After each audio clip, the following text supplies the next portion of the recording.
The clock read 11:42 a.m. on a Tuesday.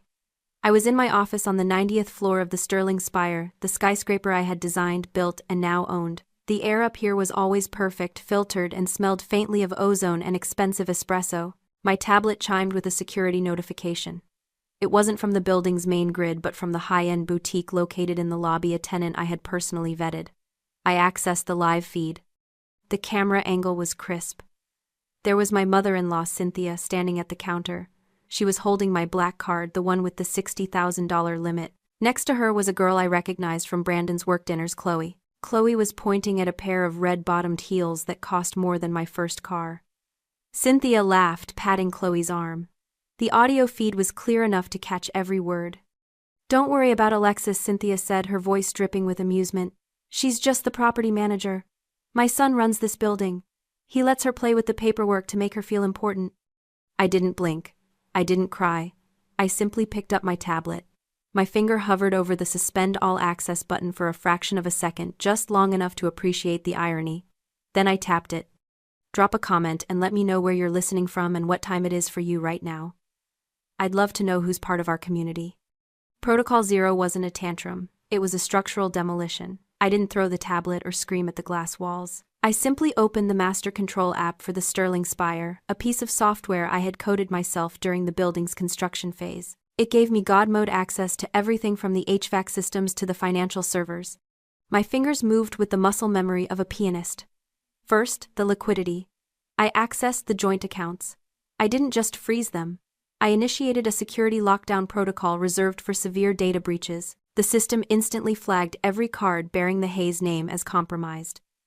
Down in the lobby, the terminal in Cynthia's hand would be flashing a hard decline. I imagined the exact shade of red her face was turning, contrasting clashingly with the $60,000 limit she thought she possessed. Next, the transport. I pulled up the building's valet log. Brandon's Aston Martin, a vehicle leased under Sterling Architecture's fleet account, was currently idling in the VIP lane. He liked to keep it there, purring and ready in case he needed to make a dramatic exit to a business lunch that was actually a date with Chloe. I tapped the icon for the head of security.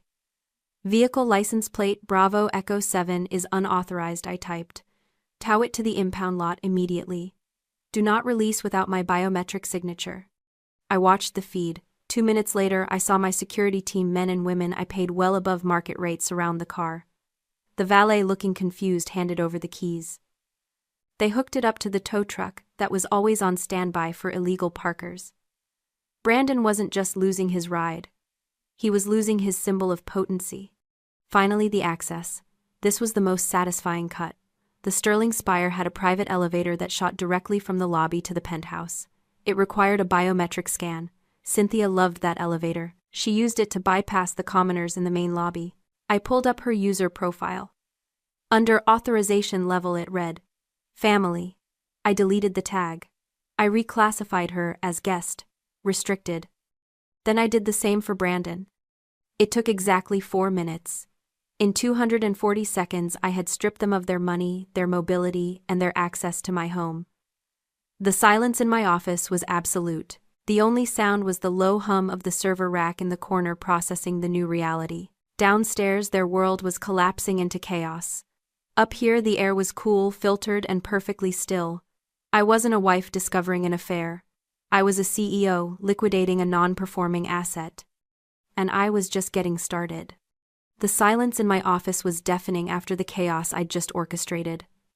I sat back in my Herman Miller chair, swiveling slightly to look out at the Chicago skyline. This wasn't just a city. It was my canvas. I had reshaped its horizon with the Sterling Spire, a testament to my vision and sheer force of will. But at home, inside the very walls I had built, I had allowed myself to become structurally unsound.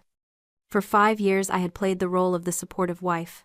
I had smiled when Brandon introduced himself as a developer at parties, correcting people only gently when they assumed I was his assistant. I had nodded along when Cynthia bragged about her son's business acumen, knowing full well his only business was spending my money. I had paid him a stipend, $18,000 a month, not because he earned it, but because I needed it.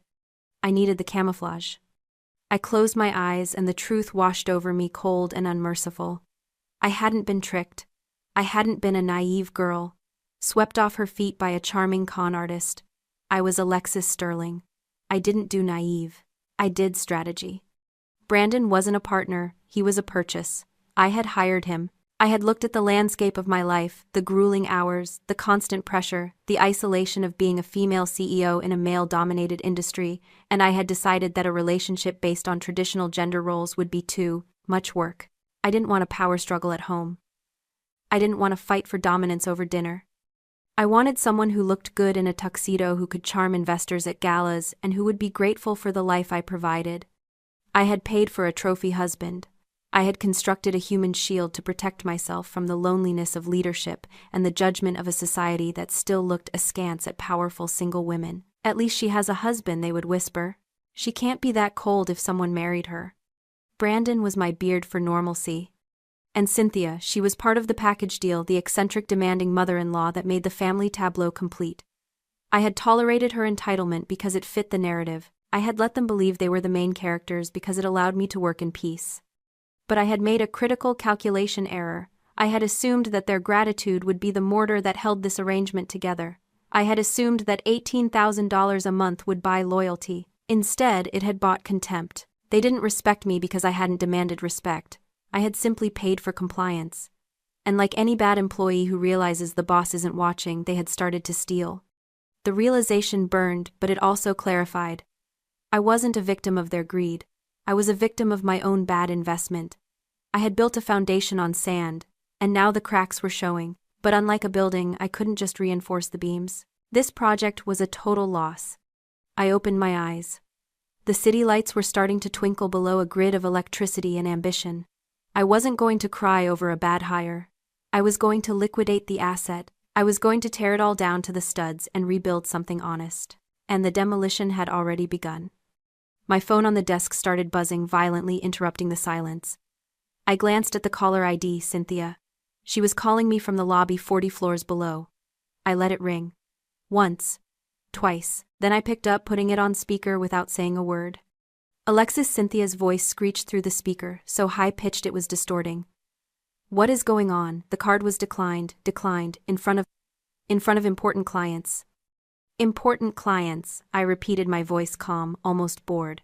You mean the 24-year-old you were buying shoes for? There was a stuttered pause on the other end. She is. She is an associate of Brandon's.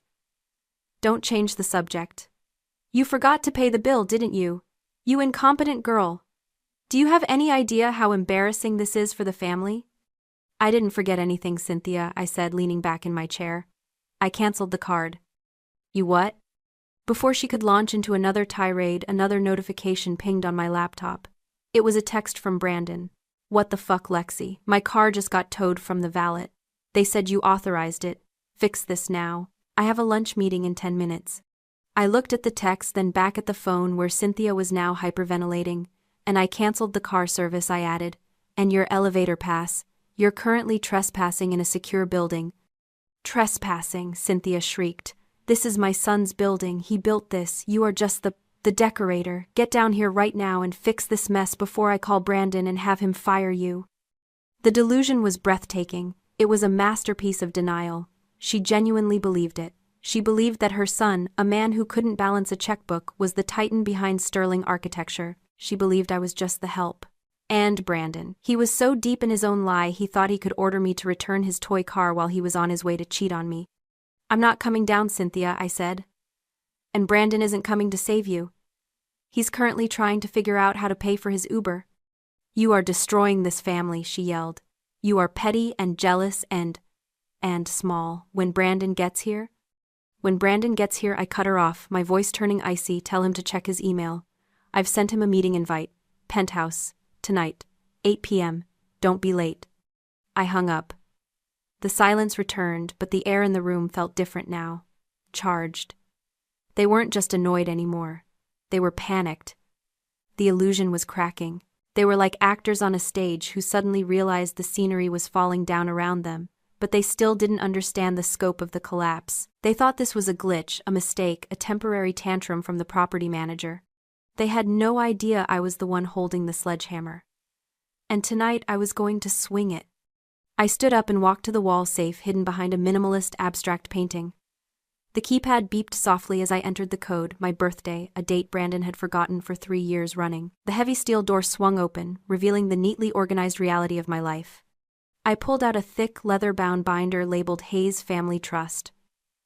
It was a document Brandon had asked me to sign 2 years ago, claiming it was for estate planning. I had read it, of course. It was a poorly drafted attempt to transfer ownership of the penthouse into a trust controlled by him. I hadn't signed it. Instead, I'd had my lawyers draft a counter-document, a post-nuptial agreement that clarified ownership down to the last light bulb. He had signed it without reading, assuming it was the paperwork he'd requested. Next to the binder sat a small velvet jewelry box. I opened it. Inside lay a diamond necklace and a pair of emerald earrings, the Hayes family heirlooms. Cynthia had given them to me on my wedding day with a tearful speech about passing down the family legacy. "These have been in the Hayes family for 4 generations," she had sobbed. "They are priceless. Promise me you'll protect them." I picked up the necklace. It felt heavy, convincing. But I knew the truth.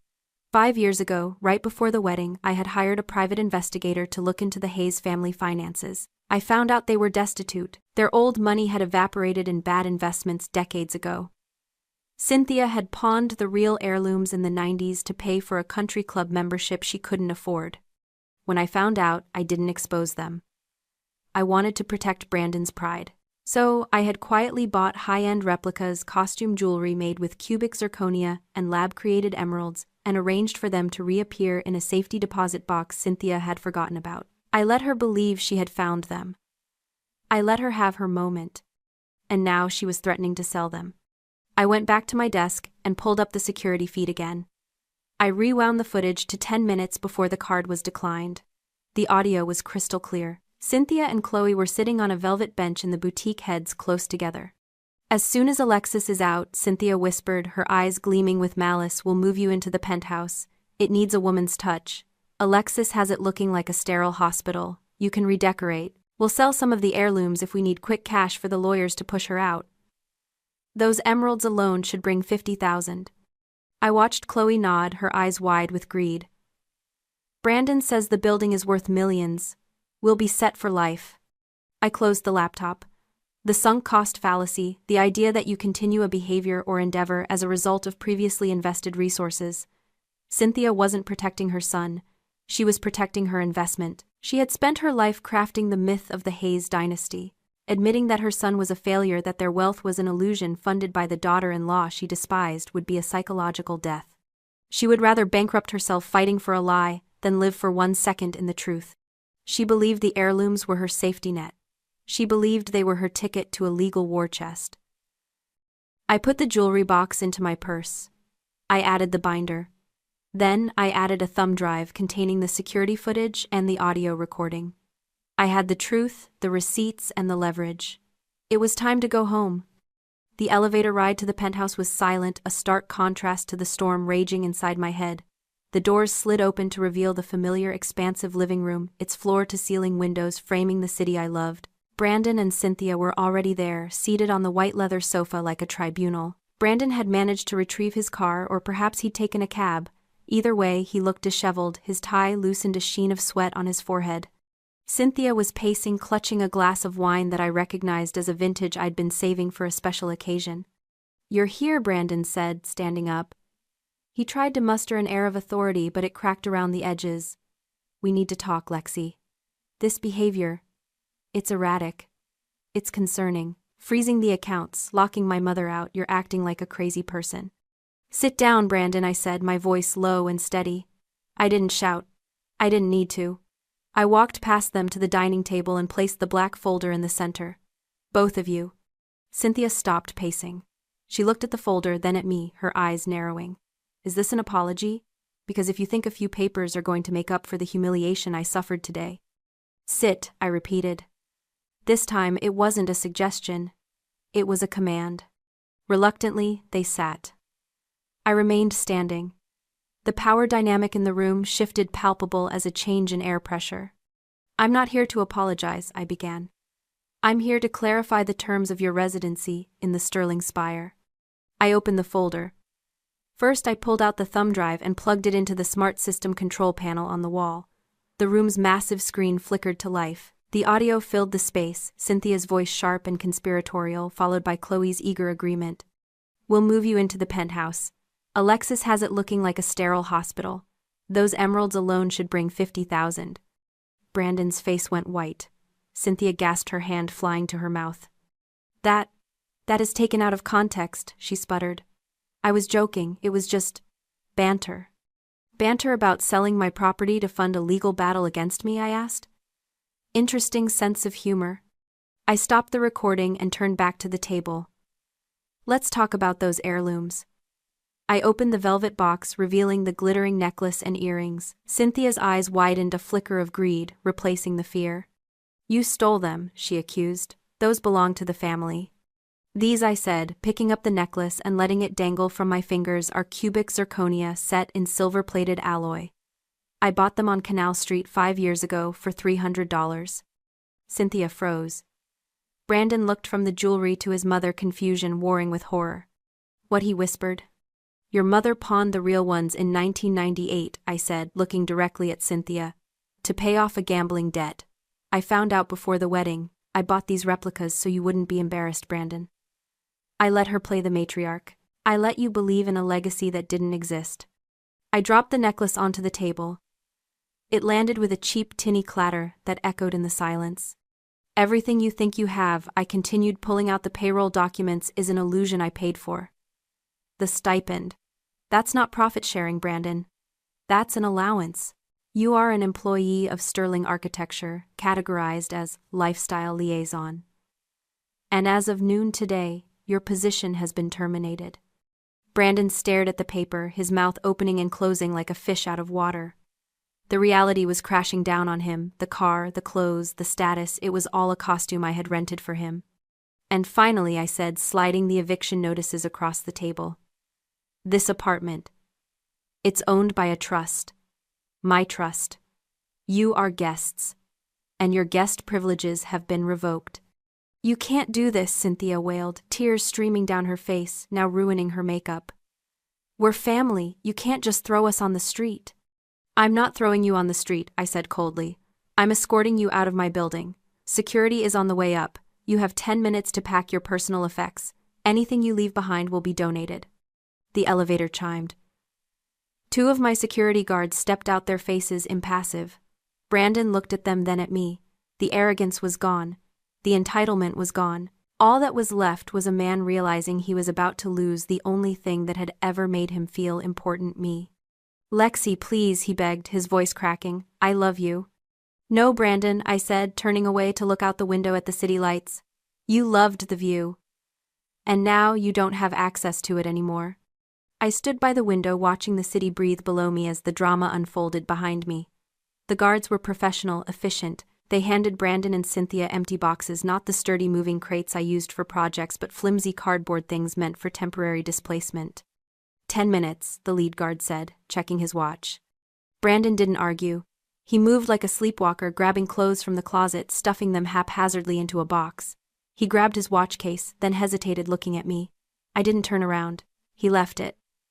Cynthia was less resigned. She was trying to negotiate bargaining with the security team, with Brandon, with the air itself. I need my vase, she cried, pointing to a monstrosity I had always hated.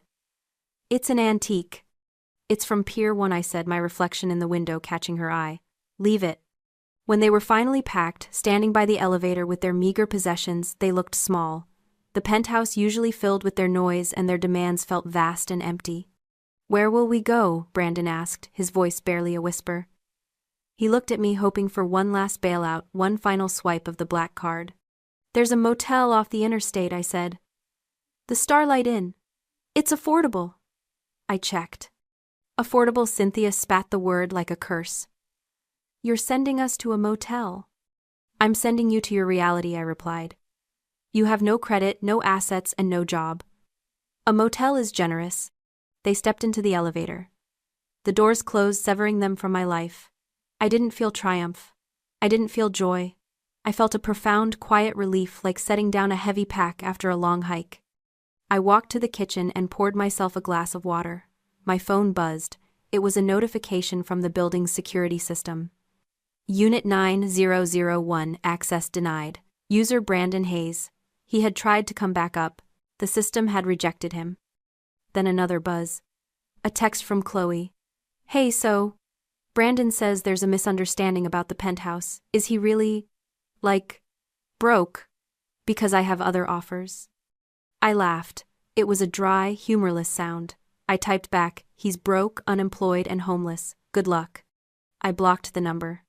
Brandon would go to her hoping for comfort for a place to stay. And she would look at his cardboard boxes, his lack of a black card, his desperation, and she would do exactly what she was built to do. She would leave. He would realize, then truly realize, that without me he was nothing. He was a man who had traded a kingdom for a reflection in a puddle. Cynthia would try to pawn the heirlooms. I imagined the scene at the pawn shop, the appraiser's loop, the shake of the head, the humiliating revelation that her legacy was worth less than the gas it took to drive there. They were about to learn the hardest lesson of all: status isn't transferable and lies don't pay the rent. I took a sip of water. It tasted clean, cold, perfect. I stood at the floor-to-ceiling windows of my office in the Sterling Spire, looking out at the city I had helped shape. The sun was setting, casting long shadows between the buildings, painting the glass facades in hues of orange and violet. It was a view I never tired of, a reminder of what could be built from the ground up with vision and persistence. In my hand, I held my tablet. The screen displayed the building's master security interface. I navigated to the user database.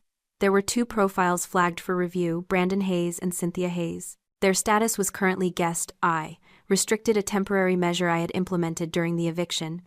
I tapped on Brandon's profile. His biometric data, fingerprints, retinal scan, facial recognition was stored securely in the system. It was the key that had given him access to my world, to the penthouse, to the private gym, to the executive lounge. It was the digital footprint of his entitlement. I didn't feel anger anymore. The rage that had fueled Protocol Zero had burned itself out, leaving behind a clear, cool resolve. I felt like an architect looking at a finished blueprint, identifying the final unnecessary lines that cluttered the design. Delete, I whispered. I confirmed the action. The system processed for a moment, then flashed a green check mark. User deleted. Brandon Hayes no longer existed within the Sterling Spire. To the building, he was a stranger. I did the same for Cynthia. User deleted. It was done. They were erased from the building's nervous system. I walked back to my desk and set the tablet down. The silence in the office was profound, a stark contrast to the chaos of the last week. I thought about the emptiness of the penthouse, the boxes gone, the vase gone, the noise of their demands finally silenced. Some might call it lonely. I called it spacious. I wasn't just reclaiming my physical space. I was reclaiming my mental real estate. For years I had let them squat in my mind, their criticisms and needs, taking up valuable square footage. I had let them convince me that I needed them to be complete, that a trophy husband and a legacy family were necessary accessories for a successful woman. But you don't fight termites with anger. You fight them by removing the wood they feed on. You strip the structure down to its steel bones, and you realize that the steel was strong enough to stand on its own all along. My mercy was letting them leave with their clothes and a prepaid lease. My justice was ensuring they left with nothing else, no unearned status, no stolen credit, no access to the life I had built. They had wanted the view from the top without climbing the stairs. Now they were back at the bottom and I was still here. I took a deep breath, filling my lungs with the cool, filtered air of my office. I picked up my phone and opened the camera app.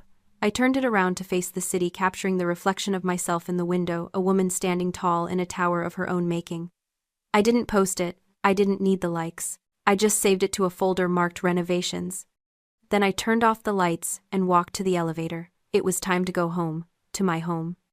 If you've ever had to renovate your life to get rid of the pests, hit that like button and subscribe. Share this with someone who needs to remember they own the deed to their own life. S.